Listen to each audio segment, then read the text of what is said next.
Hey everyone, my name is Aiden Quintanilla. I hope you've got your tennis shoes on. Let's get right into it. Today I'll be teaching you bent leg marching technique. First things first, you have to stand correctly. Let's start from the ground up. When standing at attention, your innermost corner of each heel will touch and your feet will be apart at roughly a 45-degree angle. Just like this. From there we'll move on to posture.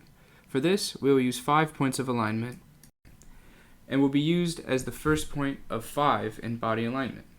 I will stand to the side to show you these 5 points. The foundation being the ankle bones, moving up to the knees, next the hips, then the shoulders, and lastly the ears.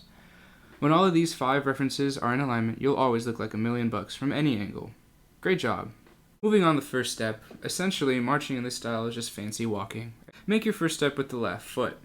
To get comfortable with how it feels and the leg shape, just take a few normal steps forward, landing on your heel, allowing your back heel to come up slightly. Now that you've got that, let's take a longer phrase.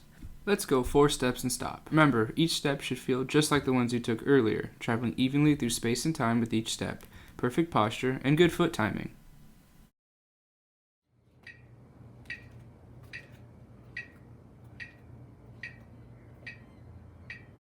Great, now let's move into the yard for an 8-count phrase.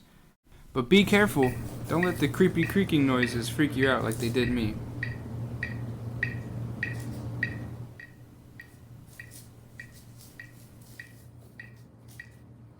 Excellent. When marching, we don't only march forward, we march backwards too. To learn backwards technique, we'll just repeat the same process as learning forwards. Take a few steps, this time landing on the ball of your foot, or that roundish spot just below your big toe. This is to provide stability while moving backwards. Allowing the weight to evenly fall backwards, you will accept the weight into the heel and bring your knee up and repeat for the following steps like so. To stop, we will land on our foot just like any other backward step, but instead of passing through and reaching for the step, we will instead bring the left foot to the right and close them in our standing position. Now that we've learned how to march both forwards and backwards, let's do a little exercise. Don't be shy, you'll do great. It's going to be forwards 4 and backwards 4. Notice on the direction change, forward to back, the left foot rolls up with the heel off the ground and replants for the first step of the direction change.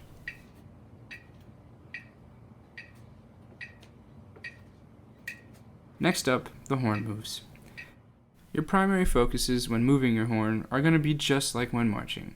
Move evenly through space and time, and stop immediately when the motion is supposed to stop. On brass instruments, it's best to find the curved part of brass closest to your face, or the bow, and imagine a pivot point right in the middle of it. The horn will rotate around that point and always end up where it needs to be, on your lips, 10 degrees above parallel.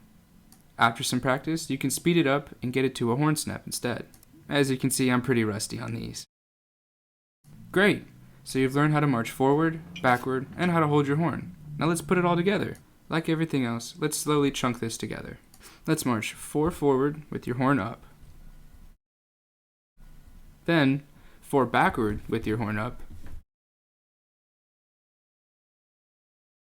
And lastly, continuously forward and backward with your horn up.